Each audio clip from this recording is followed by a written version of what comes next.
لا حول ولا قوة إلا بالله العلي العظيم حسبنا الله ونعم الوكيل نعم المولى ونعم النصير أعوذ بالله من الشيطان اللعين الرجيم بسم الله الرحمن الرحيم حمدا لك يا ذا الجود والإحسان والفضل والطول والامتنان وصلاة وسلاما على من لا ينطق عن الهوى إن هو إلا وحي يوحى حبيب قلوبنا وشفيع ذنوبنا وطبيب نفوسنا مولانا ومولى الثقلين جد الحسن والحسين أبي القاسم المصطفى محمد اللهم صل على محمد وعلى محمد وعلى آله الذين أذهب الله عنهم الرجس وطهرهم تطهيرا اللهم صل على محمد وعلى محمد لا سيما على الإمام المنتظر والحجة الثاني عشر واللعنة الدائمة الباقية على أعدائهم ومنكري فضائلهم وغاصبي حقوقهم من الأزل إلى قيام يوم الدين اما بعد. حضرات محترم، سیرت سرکار امام حسن عسکری علیہ الصلاۃ والسلام کے اعتبار سے گفتگو چل رہی تھی، اور آج کی اس گفتگو کا آغاز اس روایت سے کرنا چاہیں گے کہ جو رجال کشی کے اندر موجود ہے. جناب محمد ابن حسن یہ راوی ہیں اور کہتے ہیں کہ میری آنکھوں میں سخت تکلیف تھی، اور میں نے سوچا کہ امام عسکری علیہ السلام سے پوچھ لیتا ہوں، مولا سے ڈسکس کر لیتا ہوں اور مولا سے التجا کر دیتا ہوں. میں نے خط لکھا اور خط لکھ کر بھیجا کہ آقا میری آنکھوں میں بہت درد ہے. جب میں اپنا خط بھیج چکا تو مجھے خیال آیا اس بات کا کہ یار کاش میں نے خط میں یہ لکھ دیا ہوتا کہ مولا کوئی سرما، کوئی آئی اوائنٹمنٹ، کوئی آئی ڈراپس مولا سجیسٹ کر دیں تاکہ وہ میں اپنی آنکھوں میں لگا لوں اور مجھے اس سے شفا مل جائے، کہ مولا اسے اگر ریکمنڈ کر دیں گے تو میرے لیے آسانی ہو جائے گی. لیکن میں یہ لکھ نہیں سکا اور میرا خط امام علیہ السلام کی بارگاہ میں روانہ ہو گیا. جب جواب آیا ہے امام علیہ السلام کا تو امام علیہ السلام نے جواب میں لکھا، اچھا میری چونکہ آنکھیں دونوں آنکھیں کام نہیں کر رہی تھی، ایک آنکھ کا نور چلا گیا تھا، ایک آنکھ بالکل اندھی ہو چکی تھی، میں اسے بالکل نہیں دیکھ پاتا تھا، لہٰذا پہلے امام علیہ السلام نے دعا فرمائی اور مولا نے اس کے اندر دعا دی مجھے کہ پروردگار تمہیں عافیت عطا کرے. اور اس کے بعد امام علیہ السلام نے لکھا اردت ان اصف لک کحلن یا کحلن، کہ میں تمہارے لیے ارادہ رکھتا ہوں کہ تمہیں ایک سرما سجیسٹ کروں، یعنی تمہیں ایک پیسٹ بتاتا ہوں، وہ پیسٹ بناؤ تو کریم بن جائے گا، وہ کریم آنکھوں میں لگا لو سرما بنا کر. اور امام علیہ السلام نے فرمایا کہ تم مسیر کا جو سرما ہوتا ہے، مسیر کا جو پتھر ہوتا ہے، اس کو چورا کرو، اس کا پاؤڈر بناؤ، اور توتیا کر کے کوئی ایک پتھر آتا ہے، اس کو چورا کر کے اس کا پاؤڈر بناؤ، اور کافور لے کر اس میں ملا لو، اور تینوں چیزوں کو آپس میں مکس کر لو، اور اس کا لیپ بنا کر، اس کی کریم بنا کر تم اپنے آنکھوں میں لگاؤ. یہ تمہیں تمہارے اندھیرے کو، آنکھوں کے اندھیرے کو دور کر دے گا. اس نے دل میں یہ سوچا تھا کہ میں امام علیہ السلام کو لکھ دوں. یہاں اس نے دل میں سوچا اور خط نکل چکا ہے. امام علیہ السلام کو پتہ چل گیا کہ اس نے کیا سوچا ہے، خط نکل گیا ہے. لہٰذا اس واقعے سے پتہ چلتا ہے کہ امام علیہ السلام کو عریضہ لکھنا اور خط لکھنا یہ ایک امپورٹنٹ چیز ہے، لیکن اگر کسی شخص کے پاس یہ امکان نہیں ہے اور یہ پاسبلٹی نہیں ہے اور وہ اس بات کا کیپیبل نہیں ہے، خدا نہ خواستہ کسی کے ہاتھ کام نہ کر رہے ہوں، تو کیا کرے؟ عریضہ کیسے لکھے؟ تو وہ امام علیہ السلام کو پکارے، دل سے پکارے، یاد کرے امام علیہ السلام کو، تو دل میں خیال آئے گا، اور یہاں اس کے دل میں خیال آئے گا، وہاں پر امام معصوم علیہ السلام کو اس بات کا علم ہو جائے گا کہ میرا فلاں چاہنے والا فلاں علاقے کے اندر موجود کسی مشکل کے اندر ہے اور مجھے اس کی مشکل کشائی کرنا ہے۔ اب یہاں ذرا دیکھیے کہ امام علیہ السلام سے محبت رکھنے کی وجہ سے کتنے سارے انسان کو فوائد ہوتے ہیں، اور یہ جو محبت اہل بیت اطہار علیہ السلام ہے، یہ کوئی چھوٹی بات نہیں ہے، یہ کوئی چھوٹی بات نہیں ہے۔ اگر کوئی شخص امام معصوم علیہ السلام سے محبت اور مودت رکھتا ہے تو یہ بات وہ یاد رکھے کہ امام معصوم علیہ السلام کی نگاہوں سے اوجھل اور چھپا ہوا نہیں ہے، بالکل بھی چھپا ہوا نہیں ہے۔ جو ایک چھوٹا سا محبت اور مودت کے نام پر، محبت اور مودت کے لیے اس راہ مودت میں، اس محبت کی راہ میں، اس عشق اہل بیت اطہار علیہ السلام کی راہ میں اگر انسان کوئی کام انجام دے رہا ہے، اور ظاہر سی بات ہے وہ کام کہ جس کام کی شریعت کے اندر انجام دینے کی پرمیسیبلٹی بھی ہے، اس کو الاؤ کیا ہے، وہ کام انسان کر سکتا ہے، تو اگر وہ کام کرتا ہے، کوئی بھی سادہ کام کرے لیکن مودت کے لیے کرے، مودت کی وجہ سے، محبت کی وجہ سے اگر کوئی کام کرے انسان، تو اس کا اجر اسے ملتا ہے، 2 برابر ملتا ہے، 4 برابر ملتا ہے، زیادہ ملتا ہے۔ امام معصوم دیکھ رہے ہیں۔ ایسے ہی ایک محبت کرنے والی امام معصوم علیہ السلام سے تھی کہ جسے مولا کائنات علیہ السلام نے کنکر دیا تھا، ایک پتھر دیا تھا، اور اس پر اپنے نام مبارک کا، اپنے اسم مبارک کا نقش اس پر چھاپا تھا اور دیا تھا۔ اب ذرا سنیے گا یہ روایت کس کی ہے۔ شیخ ابو علی طبرسی، کون؟ صاحب مجموع البیان، اپنی کتاب اعلام الورا کے اندر یہ روایت نقل کرتے ہیں۔ کہتے ہیں ابو ہاشم جعفری کہتے ہیں میں مولا کے پاس حاضر تھا ایک دن، یمن سے تعلق رکھنے والا ایک شخص آیا اور اس نے آ کر داخل ہونے کی اجازت مانگی۔ امام علیہ السلام نے اجازت دی اور امام علیہ السلام نے کہا جاؤ اور جا کر اسے میرے پاس جلدی سے لے کر آؤ۔ اس نے محبت کا اظہار کیا اور سلام بھیجا، اور کہتا ہے کہ امام علیہ السلام نے مجھے جواب دیا سلام کا اور مجھے اپنے پاس بٹھلا دیا۔ ابو ہاشم جعفری کہتے ہیں کہ اس شخص کو اپنے پاس بٹھا دیا امام علیہ السلام نے۔ ابو ہاشم جعفری یہ کہتے ہیں کہ میں نے سوچا، یہ اب سوچ ہی رہا تھا کہ کاش مجھے پتہ چل سکے کہ کون ہے جسے امام علیہ السلام بلا رہے ہیں، یہ کون ہے جسے امام علیہ السلام اپنے پاس بلا رہے ہیں، کون ہے جس کے لیے امام علیہ السلام نے پہلے سے یہ کہا کہ جاؤ اور جا کر دیکھو دروازے پر کون آ رہا ہے، یعنی ابھی اس نے دروازے پہ دستک نہیں دی ہے، اور امام حسن عسکری علیہ السلام فرما رہے ہیں کہ جاؤ ابو ہاشم دیکھو دروازے پر کون آیا ہے اور اسے لے کر میرے پاس آؤ۔ تو امام علیہ السلام نے جب ابو ہاشم جعفری، اب ظاہر سی بات ہے کوئی امام، دنیا امام کو پکارتی ہے، دنیا امام علیہ السلام کی طرف لپکتی ہے، امام علیہ السلام اگر کسی کو بلا رہے تو وہ یقیناً ایک ایسا شخص ہوگا کہ جس کے بارے میں کسی کو پوچھنا بھی چاہیے کہ بھئی یہ ہے کون جسے امام علیہ السلام نے پکارا اور بلایا ہے۔ اب ذرا دیکھیے، سوچا ابو ہاشم نے، ابھی سوچا ہی تھا کہ مولا امام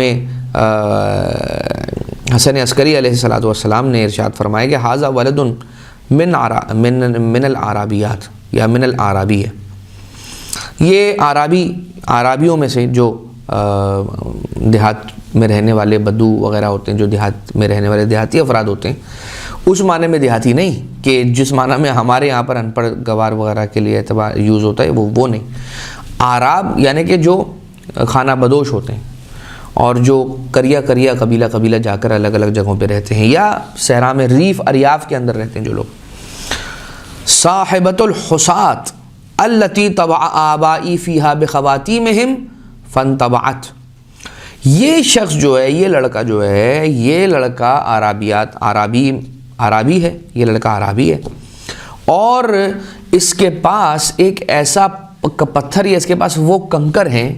کہ جن کنکروں پر میرے آبائے کرام علیہ السلام کے اسماء چھپے ہوئے ہیں، نقش ہیں، اور جو انہوں نے اپنی خواتین اور اپنی انگشتری کے ذریعے سے اس پر نقش کیے تھے۔ فانطبعت، تو اس پر نقش ہو گئے، اور آج بھی اس کے پاس یہ لے کر بھی آیا اپنے ساتھ یہ سارے کنکر۔ فقد جاء بها معه يريد ان نتبع فيها، اب یہ چاہتا ہے کہ 10ویں امام علیہ الصلوۃ والسلام میرے بابا تک نے ان کنکریوں میں سے کسی ایک کنکر پر اپنے انگشتری مبارک کا نقش چھوڑا ہے. یہ آیا ہے آج ہمارے پاس تاکہ یہ چاہتا ہے کہ میں بھی اپنی انگشتری کا نقش اس پر چھوڑوں تاکہ میری ایک نشانی اس کے پاس رہ جائے. مولا سے محبت کرنے والے کا دیکھیں کیا انداز ہے. امام علیہ السلام سے محبت کر رہا ہے اور اس محبت کے لیے آیا ہے. کہاں کا سفر کر کے آیا ہے امام علیہ السلام کی خدمت میں. پھر امام علیہ السلام اس کی طرف متوجہ ہوئے اور کہنے لگے اب وہ سنگریزے مجھے دے دو. اور اس نے سنگریزے نکالے, امام علیہ السلام کے سامنے رکھے. امام علیہ السلام نے دیگر جو سنگریزے تھے ان کی زیارت کی, اور ایک سنگریزہ تھا اس پر کوئی نقش نہیں تھا. اپنی انگشتری مبارک کے ذریعے سے اس پر نقش کندہ کر دیا, اس پر نقش چھوڑ دیا, اور مہر لگا کر امام علیہ السلام نے وہ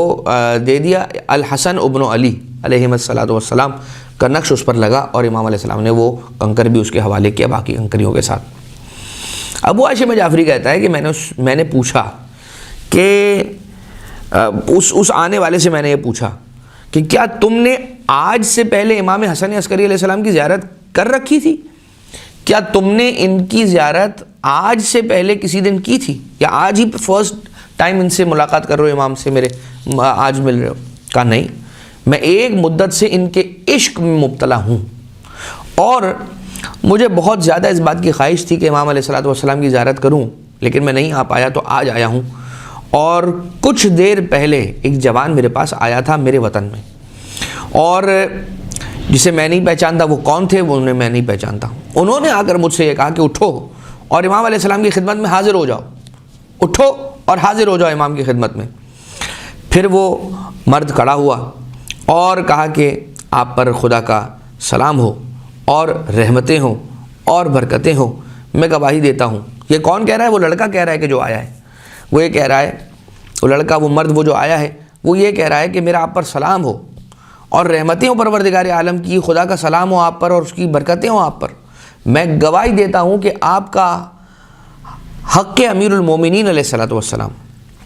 اور ان کے بعد منصب امامت پر فائز ہونے والے اماموں کی طرح سے حق واجب اور لازم ہے. آپ کا حق میری گردن پر امیر المومنین علیہ السلام کی طرح, اور ان کے بعد آنے والے آپ سے پہلے تک جتنے بھی ائمہ اطہار علیہ الصلوۃ والسلام ہیں جن کا حق میری گردن پر ہے, اسی طرح سے آپ کا حق ہے میری گردن پر, اور وہ مجھ پر واجب ہے. آپ وہی ولی خدا ہیں کہ جن کی معرفت کے بارے میں پروردگار عالم کوئی عذر قبول نہیں کرنے والا ہے. امام علیہ الصلوۃ والسلام نے پوچھا تمہارا نام کیا ہے؟ تو اس نے کہا کہ میرا نام مہج ابن سلط ابن عقبہ ابن سمعان ابن غانم ابن ام غانم ہے. یہ تھی وہ خاتون ام غانم کہ جن کے پاس وہ کنکریاں تھیں, اور اس کے بعد اس خاتون کے بعد پھر یہ کنکریاں ان کے پاس آئیں. انہوں نے جتنے اماموں کی زیارت کی تو زیارت کرتے رہے اور مہر ثبت کرواتے گئے, اور آج امام حسن عسکری علیہ السلام سے مہر ثبت کروا دی. کیا ہے؟ امام کی ایک نشانی آ جائے گی میرے پاس کہ میں ہر وقت امام علیہ السلام کی بارگاہ میں اگر حاضر نہیں رہ سکتا یمن میں ہونے کی وجہ سے, تو امام علیہ السلام کے انگشتری مبارک اور دست مبارک اور انگشت مبارک کی ایک نشانی ہے اس کنکر پہ کہ جو امام علیہ السلام نے چھوڑی ہے اس پر, اور وہ مجھے ان کی یاد دلاتی رہے گی. کیا چاہنے والے مولا کے ہوتے ہیں. اور اب یہ تھا امام معصوم علیہ السلام سے محبت, اور یقیناً اس کا بڑا اجر ہے, یقیناً بڑا اجر ہے. آپ نے وہ واقعہ امام علی النقی علیہ السلام کی حیات طیبہ کے اعتبار سے جو بیان کیا جاتا ہے وہ سن رکھا ہوگا, کہ جس میں عبد الرحمن نامی شخص آیا ہے فارس سے, اور وہ آیا ہے متوکل سے ملنے کے لیے, اور کہتا ہے کہ میں متوکل سے ملوں گا اور آ کے اپنی شکایت کروں گا. اپنے علاقے میں جو متوکل کا نمائندہ رہتا ہے اس کی شکایتیں لگاؤں گا, اس کو بتاؤں گا کہ بھائی تمہارا بندہ صحیح کام نہیں کر رہا ہے, وہ ہماری ہیلپ نہیں کر رہا ہے, وہ ہمارے پرابلمس کریٹ کر رہا ہے وغیرہ وغیرہ. تو عبد الرحمن اچھا کسی امام کو نہیں جانتا, بس متوکل کو جانتا ہے, اور وہ جانتا ہے کہ یہ بادشاہ ہے وغیرہ وغیرہ. اتنے میں کسی نے کہا کہ علی ابن محمد آ رہے ہیں,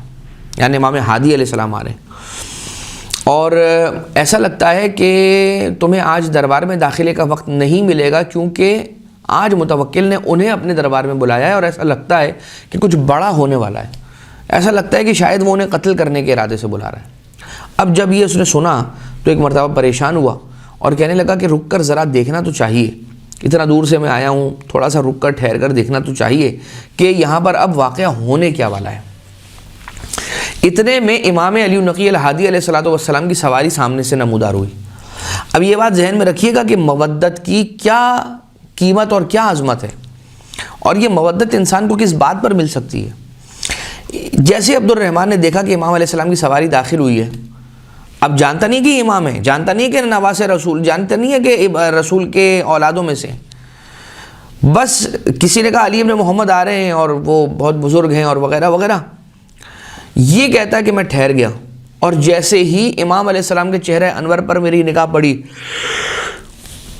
تو امام علیہ السلام کی محبت نے میرے دل میں جڑ پکڑ لی، میرے دل میں گھر کر لیا۔ امام علیہ السلام کی محبت میرے دل میں جڑ پکڑ گئی، اور میں نے دل ہی دل میں یہ التجا کی رب ذوالجلال سے کہ اے پروردگار، آج متوکل انہیں کچھ کر نہ پائے، تو پروردگار ان کی حفاظت فرمائیو آج کے دن۔ جیسے یہ دعا دل ہی دل میں اس نے دہرائی ہے، زبان سے جاری نہیں کیے الفاظ، جیسے ہی اس نے سوچا تو ایک مرتبہ امام علیہ السلام نے جیسے سواری پہ سوار ہیں اور مولا دربار میں داخل ہونا چاہتے ہیں تو سواری اس کے قریب سے گزری، جیسے سواری اس کے قریب سے گزری ہے تو امام علیہ السلام اس کی طرف رخ کرتے ہیں، اس کی طرف پلٹتے ہیں اور پلٹ کر کہتے ہیں کہ اے عبد الرحمن ابن فلاں، پروردگار عالم نے تیری دعا کو میرے حق میں قبول کر لیا ہے، اور تیری دعائیں، تیری جو حاجتیں ہیں اس پر میں رب ذوالجلال سے سفارش کروں گا، اور میں دعا کرتا ہوں کہ تیری حاجتیں پروردگار پوری کر دے، تجھے پروردگار اولاد نرینہ سے نوازے، پروردگار تیرا غصب شدہ مال تجھے واپس پلٹا دے، اور تیری غصب شدہ جو زمینیں ہیں وہ تجھے واپس مل جائیں۔ یہ کہہ کے امام علیہ السلام آگے بڑھ گئے، اور کہتا ہے کہ مجھے اس دن کے بعد سے آج تک، یعنی کہ کئی سالوں تک 12 بیٹے رب ذوالجلال نے عطا کیے،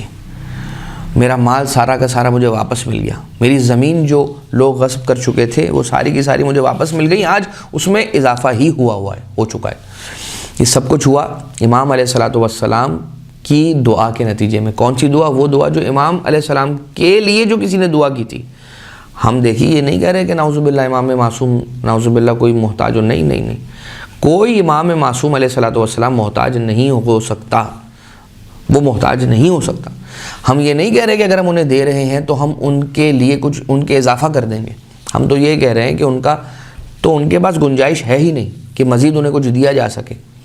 بس اتنا ضرور ہے کہ جو ان کو دیں گے یا ان کی طرف بھیجیں گے وہ چھلک کر ہم ہی پہ گرے گا۔ فرق بس اتنا ہوگا کہ جب ہماری طرف سے نکلے گا تو وہ ہمارا ہوگا، اور جب وہاں سے پلٹ کر واپس آئے گا تو ان کی عطا کہلائے گا۔ لہٰذا محبت اور مودت کو ہلکا نہ سمجھیے، اور اس کو بالکل ویٹ لیس نہ سمجھیے اور بیکار کی چیز نہ سمجھیے، اس لیے کہ بہت سارے افراد ایسے ہیں کہ جو یہ کہتے ہوئے نظر آتے ہیں، دکھائی دیتے ہیں کہ بھائی مودت، کب تک مودت کرتے رہو گے؟ بھائی ہم تو اس وقت تک مودت کرتے رہیں گے جب تک قرآن کریم سے آیت مودت نہ نکال دی جائے، تب تک ہم مودت قربہ کی بات کرتے رہیں گے۔ اب آ جائیے ذرا دیکھتے ہیں ایک اور روایت کہ امام علیہ السلام فرما رہے ہیں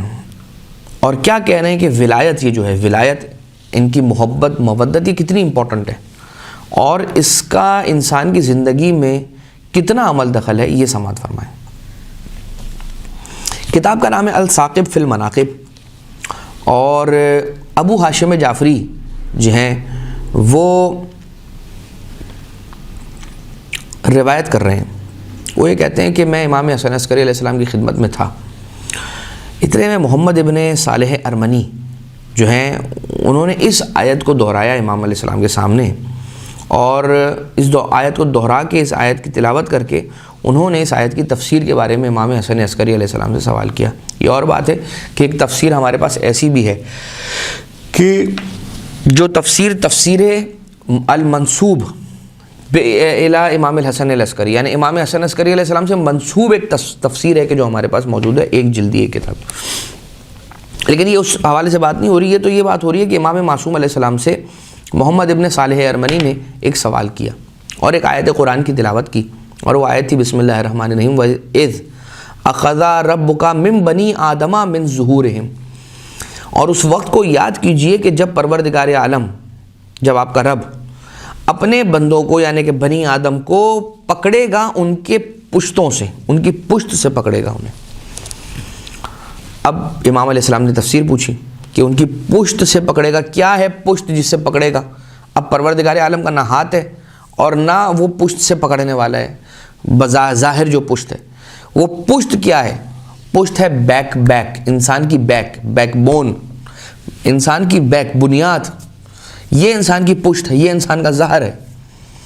جو انسان کی بنیاد ہے وہ اس کی پشت ہے، وہ اس کا بیک ہے۔ آپ کو کس چیز کی بیکنگ ہے؟ آپ کو کس بڑی اثر و رسوخ والی شخصیت کی بیکنگ ہے؟ یہ کہا جاتا ہے نا جملوں میں، کیوں کہ آپ مضبوط ہیں۔ آپ کی مضبوطی کا حوالہ کیا ہے؟ آپ کی بیک کیا ہے؟ کون ہے آپ کی بیک؟ پروردگار عالم قیامت کے زمانے میں، قیامت کے دن انسانوں کو ان کے بیک سے پکڑے گا، یعنی کہ ان کی ریڑھ کی ہڈی سے پکڑے گا انہیں، یعنی ان کی بنیاد سے پکڑے گا۔ جب پوچھا تو امام علیہ السلام نے فرمایا یہ اس عظیم ترین نعمت کا ذکر ہے کہ جس کے ذریعے سے رب ذوالجلال کو پہچانا گیا ہے، اور یہ اس نعمت کا ذکر ہے کہ جس کے ذریعے سے انسان اللہ کی توحید پہ ثابت قدم رہنا اسے نصیب ہوتا ہے۔ اور انسان لے تو لیتا ہے دین، اسی کی وجہ سے دین ملا ہے، لیکن دین تو لے لیتا ہے مگر اس واقعے کو بھول جاتا ہے کہ جو واقعہ آج سے کئی سالوں پہلے ہو چکا ہے۔ یہ بھول تو گئے ہیں لیکن یہ جلد اس واقعے کو یاد کریں گے۔ کون سا؟ غدیر کا واقعہ۔ اگر یہ شے نہ ہوتی، کون سی؟ ولایت اہل بیت اطہار علیہ السلام نہ ہوتی تو معلوم نہ ہو پاتا کہ کون رازق ہے اور کون خالق ہے۔ اس لیے کہ معجزات دیکھ کر اور ان کے معاجز کو دیکھ کر اور خارق العادہ چیزیں جو افعال سر انجام دیے ہیں، مظہر العجائب والغرائب امیر المومنین حضرت علی ابن ابی طالب غالب علی کل غالب سرکار علیہ الصلوۃ والسلام کے اتنے معاجز کو دیکھ کر لوگ کہنا تو شروع ہو ہی گئے تھے اس زمانے میں بھی، اور آج بھی کہتے ہیں کہ علی رازق ہے، علی خالق ہے۔ تو امام معصوم علیہ السلام یہ فرما رہے ہیں کہ اگر ولایت علی ابن ابی طالب علیہ السلام نہ ہوتی تو آج تک یہ معلوم نہ ہو پاتا کہ خالق حقیقت میں ہے کون اور رازق حقیقت میں ہے کون، وہی پروردگار کے جو سب کو عطا کرنے والا ہے۔ اب وہ ہاشم جعفری کہتے ہیں کہ میں تعجب میں اور بڑی گہری سوچ میں چلا گیا کہ امام علیہ السلام نے بڑی عظیم، کس عظیم نعمت کے بارے میں ذکر کر دیا ہے، اور میں سوچنے لگا اور فکر میں ڈوب گیا میں۔ امام علیہ السلام میری طرف متوجہ ہوئے اور فرمانے لگے الامر اعجب مما عجبت منہ یا ابا ہاشم، تجھے جتنا تعجب ہوا ہے نا، یہ امر اس سے بھی زیادہ تعجب خیز ہے، اس میں اور زیادہ تعجب ہونا چاہیے، جتنا تعجب تجھے ہوا ہے اس سے زیادہ تعجب کے لائق یہ بات ہے جو میں کر رہا ہوں۔ وَأَعْظَمُ مَا ظَنَّكَ بِقَوْمٍ مَنْ عَرَفَهُمْ عَرَفَ اللَّهُ وَمَنْ أَنْكَرَهُمْ أَنْكَرَ اللَّهُ وَلَا يَكُونُ مُؤْمِنًا حَتَّى يَكُونَ لِوَلَایَتِكُمْ مُصَدِّقًا وَبِمَعْرِفَتِهِمْ مُوقِنًا، کہ امر جو ہے، جو بات ہے وہ اس سے زیادہ عجیب ہے اور بہت اس سے زیادہ تعجب خیز ہے، تعجب میں ڈالنے والی ہے کہ جتنا تعجب تو نے کیا ہے اے ابو ہاشم، اس لیے کہ جو تو انسان جو کچھ بھی سوچ لے، جو کچھ انسان سوچتا ہے، جو کچھ اس کے ذہن میں ہے وہ سب اہل بیت کی وجہ سے ہے، جو کچھ دیکھ رہا ہے وہ سب اہل بیت کی وجہ سے، جو تعلیمات اس تک پہنچیں وہ سب اہل بیت کی وجہ سے ہیں، یہ کائنات خلق ہوئی اہل بیت کی وجہ سے۔ تو یہ کہا جا رہا ہے کہ حتیٰ یکون لولایتہم مصدقا، تم کسی شے کو، یعنی نہ تم اللہ کو پہچان سکتے ہو اور نہ تم توحید کو پہچان سکتے ہو، نہ نبوت کو پہچان سکتے ہو، نہ امامت تک پہنچ سکتے ہو اگر تمہارے پاس ولایت علی ابن ابی طالب علیہ السلام نہیں ہے۔ یاد رکھنا جس قوم نے، جن لوگوں نے ان کو پہچان لیا، ان کی معرفت کو حاصل کر لیا، یہ سمجھ لے کہ اس نے اللہ کی معرفت کو حاصل کر لیا، اور جس نے ان کا انکار کیا، سمجھ لے کہ اس نے اللہ کا انکار کیا۔ اور لا یکون مومنا حتی یکون لولایتہم مصدقا، کوئی شخص مومن ہو ہی نہیں سکتا اس وقت تک جب تک وہ ان اہل بیت اطہار علیہ السلام کی ولایت و اختیار و مودت و امامت کو قبول نہ کر لے اور اس کی تصدیق نہ کر دے، وبمعرفتہم موقنا، اور ان کی معرفت کے ذریعے سے یقین کی منزل پر فائز نہ ہو جائے۔ آج کل بڑا مسئلہ یہ ہو گیا ہے اور ہو جاتا ہے جب یہ پڑھا جاتا ہے کہ ان کو پہچاننا اللہ کو پہچاننے جیسا ہے، ان کی معرفت اللہ کی معرفت ہے، ان کی نافرمانی اللہ کی نافرمانی ہے، ان کی اطاعت اللہ کی اطاعت ہے، جب ہم یہ کہتے ہیں تو انسان ہضم نہیں کر پاتا، وہ کہتا ہے اللہ اللہ، آپ نے اللہ کہہ دیا، بھائی کون اللہ کہہ رہا ہے؟ کوئی اللہ نہیں کہہ رہا۔ اگر آپ اس طرح کی بات کریں گے تو پھر ہم جب یہ کہتے ہیں کہ پروردگار عالم نے یہ کہا کہ جہاں پر اس نے اپنی توحید کا ذکر کیا وہیں پر یہ کہا وبالوالدین احسانا، واو لگا کے، واو عاطفہ لگا کر کہا ہے کہ تم اس کا شرک نہ کرو اور وبالوالدین احسانا کرو، یعنی اللہ پر والدین پر احسان کرو۔ اس کے معنی کیا ہے؟ کیا شرک کیا جا رہا ہے یا والدین کو اللہ کہا جا رہا ہے؟ نہیں، اللہ کا شریک نہیں قرار دیا جا رہا ہے، بلکہ انسان جس طرح سے معاشیات سنبھالنے والی بات ہوتی ہے تو انسان گھر کی معاشیات ایک مرتبہ سنبھالتا ہے، اور ایک مرتبہ یہ کہا جاتا ہے کہ ملک کی معاشیات سنبھالی جا رہی ہیں۔ تو اگر کوئی شخص یہ کہتا ہے کہ وہ معاشیات کا ایکسپرٹ ہے تو یہ پوچھنا پڑے گا کہ وہ گھر کی معاشیات کا ایکسپرٹ ہے یا ملک کی معاشیات کا ایکسپرٹ ہے۔ وہ معاشیات کا کام کر رہے ہیں، وہ معاشیت سنبھال رہے ہیں، وہ جو معیشت سنبھالنے والا شخص ہے وہ گھر کی معیشت سنبھال رہا ہے، بہت ہی اسمال سکیل معیشت کو سنبھال رہا ہے، یا ایک لارج، ایک لانگ سکیل، ایک بگ سکیل، میکرو لیول کے اوپر وہ کام کر رہا ہے۔ لہٰذا یہ بات نہ کیا کریں، اس لیے کہ ہم جب یہ کہہ رہے ہیں تو with in the boundary line اور ود ان دا سرکل ہم یہ بات کر رہے ہیں۔ اور اگر یہ کہا جا رہا ہے کہ وہ ذات واحد سے، ذات رب ذوالجلال سے جدا نہیں ہے، تو اس کا مطلب یہی ہے کہ ان کا امر مان لینا اللہ کے امر ماننے جیسا ہے، اور ان کی مخالفت کرنا اللہ کی مخالفت کرنے والی بات ہے۔ لہٰذا اگر کوئی ولایت ائمہ معصومین علیہ الصلوۃ والسلام کو نہیں مانتا، یعنی ان کی مودت اور محبت کو نہیں مانتا، تو وہ یہ بات یاد رکھے کہ اس کے اعمال قبول نہیں ہوں گے اور اس کے اعمال رب ذوالجلال تک پہنچیں گے ہی نہیں۔ He is as good as a non practicing Muslim. اب ذرا دیکھیے کہ امام معصوم علیہ السلام کے علم غیب کی ہم نے کچھ مثالیں آپ کی خدمت میں پیش کی۔ ایک مثال اور سنیے کہ سعودی نام کا ایک شخص ہے، وہ کتاب اثبات الوصیہ کے اندر یہ لکھتا ہے کہ جعفر ابن محمد ابن موسیٰ یہ راوی ہے، یہ کہتا ہے کہ میں سامرہ کے اندر سڑک کے کنارے بیٹھا ہوا تھا، میں ایک سڑک کے کنارے بیٹھا ہوا تھا اکیلا، اور اتنے میں امام معصوم علیہ السلام، امام حسن عسکری علیہ السلام کی سواری میرے قریب سے گزری۔ امام علیہ السلام سواری کی پشت پہ سوار تھے، اور میں بہت شدت سے اس بات کی خواہش رکھتا تھا کہ مجھے پروردگار اولاد سے نوازے۔ میں نے خود سے یہ پوچھا کہ کیا میں بھی صاحب اولاد ہوں گا؟ امام علیہ السلام کی سواری جو ہے نا اس شخص جعفر ابن محمد کے قریب سے گزر رہی ہے، اور امام علیہ السلام کی سواری جعفر ابن محمد کے قریب سے گزر رہی ہے، تو یہ امام کی سواری کے گزرتے وقت صرف اپنے ذہن کے اندر ایک خیال گزار رہا ہے، کیا میں بھی صاحب اولاد ہو پاؤں گا؟ امام علیہ السلام نے اپنی سواری سے اس کی طرف رخ کیا، کچھ اپنی رفتار کو روکا، امام علیہ السلام نے اس کی طرف رخ کیا، اور رخ کر کے کہا، امام علیہ السلام نے اپنے سر اقدس سے اشارہ کیا، ہاں تجھے پروردگار عالم صاحب اولاد کرے گا، تو صاحب اولاد ہوگا۔ جب یہ بات سن لی تو بہت خوش ہوا۔ پھر اچانک اس کے ذہن میں ایک اور سوال آیا کہ یہ سوچتا ہے کہ کیا مجھے بیٹا ہوگا یا نہیں ہوگا،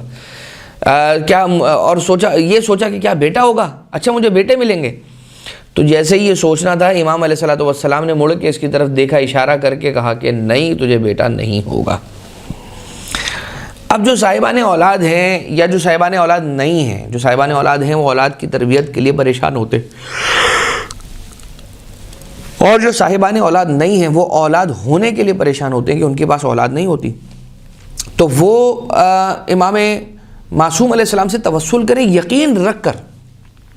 کیا ہم اور آپ اس بات پر ایمان رکھتے ہیں یا نہیں رکھتے ہیں کہ اگر امام معصوم علیہ السلام ایک پہاڑ کو اشارہ کر دے تو اپنی جگہ چھوڑ دے؟ بھائی اشارہ تو بڑی بات ہے، ارادہ کر لیں امام علیہ السلام، ذہن میں صرف گزار لیں یہ سوچ، اور وہ پہاڑ جگہ چھوڑ دے۔ تو جو اتنا بڑا پہاڑ ہٹا سکتے ہیں، وہ اتنا چھوٹا سا ایک جو جرم ہے اور ایک چھوٹی سی چیز ہے، ہلکی سی لطیف سی چیز ہے، اس کو وہاں پر رکھ نہیں سکتے امام معصوم اپنی کرم سے، اپنے معجزے سے، اپنی عطا سے۔ لہٰذا یہ بات آپ مطمئن رہیں کہ امام معصوم علیہ السلام سے اگر کوئی شخص توسل کرے، کوئی ہماری بہن، کوئی ایسی خاتون کوئی مومنہ اگر ان کے یہاں پر اولاد نہیں ہو رہی ہے تو وہ اس بات کو ذرا بھی پریشانی کا اپنے لیے سبب نہ بنائیں، اس لیے کہ یقیناً کوئی ایسا خیر ہو سکتا ہے کہ جس خیر یا کوئی ایسا شر ہو سکتا ہے کہ جس شر سے امام نے بچایا کے رکھا ہے، پروردگار عالم نے بچا کر رکھا ہے۔ لیکن اگر کوئی چاہتا ہے کہ صاحب اولاد ہو تو اسے چاہیے کہ امام معصوم علیہ السلام سے اکیلے میں بیٹھ کر ایسے توسل کرے کہ اگر آنکھوں میں آنسو بھی آ جاتے ہیں تو یہ آنسو اچھے ہیں امام معصوم علیہ السلام کی بارگاہ میں۔ لہٰذا ہمیشہ اس بات کا خیال رکھیں اور یقین رکھیں کہ جب امام علیہ السلام سے عرض کر دی ہے اور کہہ دیا ہے تو یقیناً امام علیہ السلام سے پورا ہوگا۔ یونس نقاش کا جو امام علی نقی الہادی علیہ السلام کے زمانے کا واقعات ہے وہ تو آپ سب کا سنا ہوا ہی واقعہ ہوگا کہ جس کے اندر یونس نقاش، یونس نامی ایک شخص ہے، یہ نقاشی کرتا ہے، کیلیگرافی کرتا ہے، اور اس کو کیلیگرافی کرنے کے لیے لا کر دیا گیا ہیرا، اور اس ہیرے کو بادشاہ نے یہ کہہ کے دیا تھا کہ بھجوایا تھا، دلوایا تھا کسی کے ذریعے سے کہ اسے سنبھال کر کارونگ کر کے مجھے واپس پلٹانا، کہ مجھے اپنی بیٹی کو تحفے میں دینا ہے تو میں کارونگ کروا کے اپنی بیٹی کو دے رہا ہوں۔ ابھی وہ کارونگ کر ہی رہا تھا، اس زمانے میں یقیناً مشینز تو نہیں تھیں کہ جس سے آسانی کے ساتھ بڑا پریسیجن کٹ لگے اور اسی جگہ کے اوپر وہ بنے، تو اس زمانے میں تو ہاتھ سے کیا جاتا تھا، چینی اور ہتھوڑے سے کیا جاتا تھا۔ تو چھوٹی سی چینی تھی، چھوٹی سا اپیریٹس تھا، ایک چھوٹا سا ہیمر تھا، ایک چھوٹا سا سپورٹنگ ٹول تھا، اس کے ذریعے سے وہ کرتے اس نے ایک چوٹ لگائی ہی تھی کہ وہ ٹوٹ کر 2 ٹکڑوں میں بٹ گیا وہ ہیرا۔ اب جیسے ہی اس نے ہیرے کو ٹوٹا ہوا دیکھا تو اس کے پاؤں کانپنے لگے اور وہ یہ کہنے لگا کہ اب تو میری موت پکی ہے، سزائے موت ہونے والی ہے۔ جیسے ہی یہ سنا نا تو ایک مرتبہ گھر سے باہر چلا اور امام معصوم علیہ السلام کے در دولت کا دروازہ کھٹکھٹایا اور یہ کہتا ہے کہ اب چونکہ میرا گھر کا دروازہ تو جلا ہی دیا گیا ہے، نعوذ باللہ من ذالک، تو اتنا اگر کیا جا سکے، یعنی معذرت کے ساتھ، یہ تو اب ہونے والا ہے کہ مجھے سزا ملے۔ اگر وہ ٹوٹ گیا ہے ہیرا تو عین ممکن ہے کہ وہ مجھے سزا دے دے، اور سزا دے گا تو سزائے موت ہوگی، تو مرنا اگر طے ہے تو امام معصوم علیہ السلام کے در پہ جا کر امام سے ہاتھ پھیلا کر، کیونکہ امام کے در پہ جانا یہ بھی انسان کو اپنی موت کو دعوت دینے جیسا تھا، تو کہا کہ یہاں سے بھی جاؤ تو مرو گے، یہاں سے بھی جاؤ تو مرو گے، تو امام کے در پہ جا کر کیوں نہ مرے۔ تو امام علیہ السلام کے پاس آیا اور جیسے ہی کہا کہ مولا یہ مسئلہ ہو گیا، تو امام علیہ السلام نے کہا تو پلٹ جا، تیری مشکل حل ہو جائے گی، اور وہ بڑے یقین کے ساتھ پلٹ کر یونس نقاش آ گیا۔ اتنا یقین چاہیے عزیزان محترم ہمیں کہ جو امام معصوم علیہ السلام کے کلام میں انسان یقین رکھ سکے، اتنا یقین چاہیے اور شک نہ کرے امام علیہ السلام کے کہے میں۔ تو جیسے ہی امام کے پاس سے گھر آیا تو پھر گھر دروازے پہ دستک ہوئی، اور جب پوچھتا ہے کون، تو کہا کہ میں بادشاہ کے دربار سے آیا ہوں، پیغامبر ہوں، پیغام لے کر آیا ہوں، پیغام لے جانے کے لیے۔ اب یہ کہتا ہے کہ اللہ خیر کرے، نہیں معلوم کیا پیغام لے کر آیا ہوگا۔ دروازے کو کھولا تو کہا کہ بادشاہ سلامت یہ کہہ رہے ہیں کہ بڑا مسئلہ ہو گیا ان کے پاس، اور ایک ہی بیٹی ہے کہ جو دو بیٹیاں ہیں ایک ہی ہیرے کے لیے رو رہی ہیں، میں دونوں میں سے کسی کو ناراض نہیں کر سکتا، لہذا تم اس کے 2 برابر کے ٹکڑے بناؤ اور ان کو صحیح سے پالش کرو، اور اس کے بعد تم اسے میرے پاس بھجوا دو۔ اب یہ دیکھیے یقین تھا اسے امام علیہ السلام پر، اور جب امام علیہ السلام کے پاس پلٹا ہے یہ یونس نقاش، تو امام علیہ السلام نے گفتگو کی ہے، وہ اس کی طرف ہم نہیں جا رہے۔ امام حسن عسکری علیہ السلام کا بچپنے کا واقعہ کہ مولا کنویں میں گر گئے تھے، تو 10ویں امام علیہ السلام نماز کے اندر مشغول تھے اور لوگ چیخ رہی تھی، خواتین گھر کی چیخ رہی تھیں اور شور مچایا ہوا تھا کہ بھائی گر گیا ہے بچہ، گر گیا ہے بچہ، یعنی کہ امام حسن عسکری علیہ السلام گر گئے۔ امام علیہ السلام نے بڑے سکون اور اطمینان کے ساتھ اپنی نماز کو مکمل کیا، اور جب 10ویں امام علیہ السلام نماز پڑھ چکے تو 11ویں امام اپنے بیٹے کو دیکھنے کے لیے کنویں کے دہانے پر آ کر کھڑے ہوئے، ابھی اندر دیکھا نہیں ہے، اور کنویں کے پاس کھڑے ہو کر کہا کہ اے کنویں میری امانت مجھے واپس کر دے، اور پانی کا لیول بڑھنا شروع ہوا، یہاں تک کہ امام حسن عسکری علیہ السلام جو کمسن ہے, ابھی پانی پر تشریف فرمائے بیٹھے ہوئے, اور پانی نے امام معصوم علیہ السلام کے لباس تک کو گیلا نہیں کیا ہوا ہے. یہ ہوتا ہے.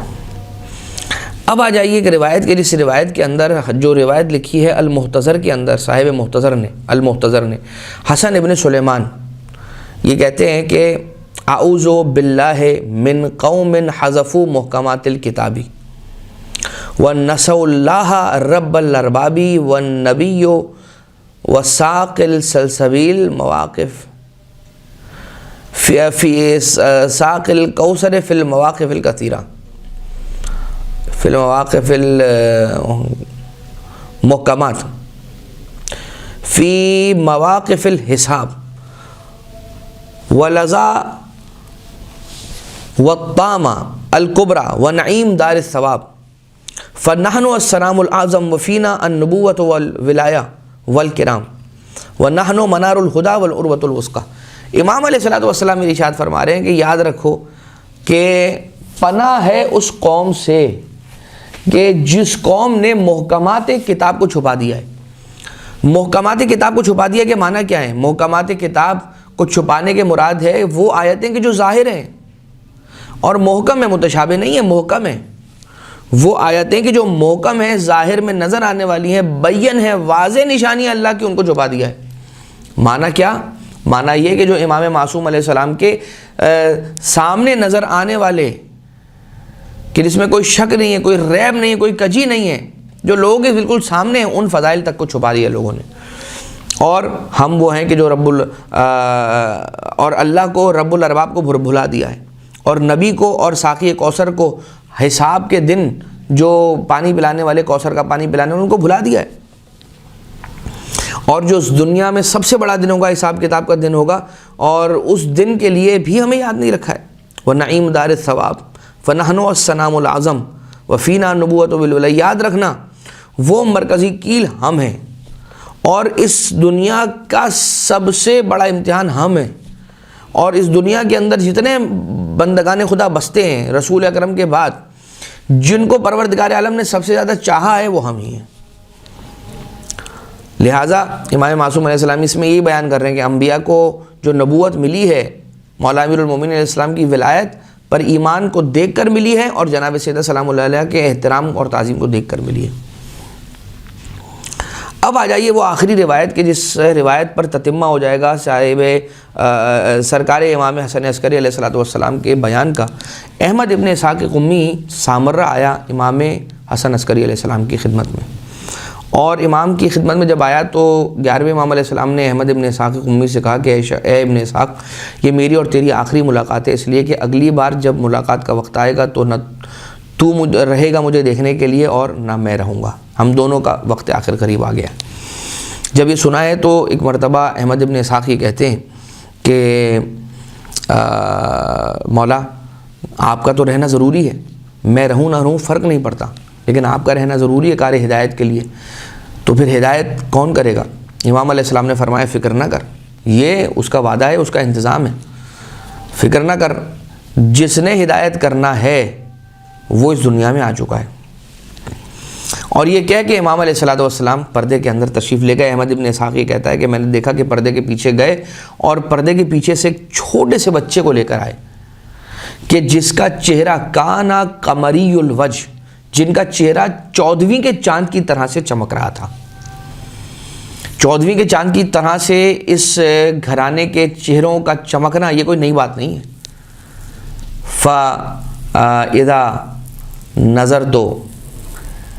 نظرت الیہ واذا وجهه یتلألأ کأنہ البدر فی لیلۃ تمامہ وکمالہ. جناب سیدہ سلام اللہ علیہ فرماتی ہیں میرے بابا جب تشریف لے کر آئے اور چادر یمانی کے اندر آ گئے, کسائی یمانی کے اندر, تو میں نے اپنے بابا کی طرف دیکھا. جب میں نے اپنے بابا کی طرف دیکھا, ان کے چہرے کی زیارت کی, تو کیا دیکھا کہ رسول کا چہرہ 14ویں چاند کی طرح سے چمک رہا ہے. اسی طرح سے یہ جگہ چمک رہی تھی,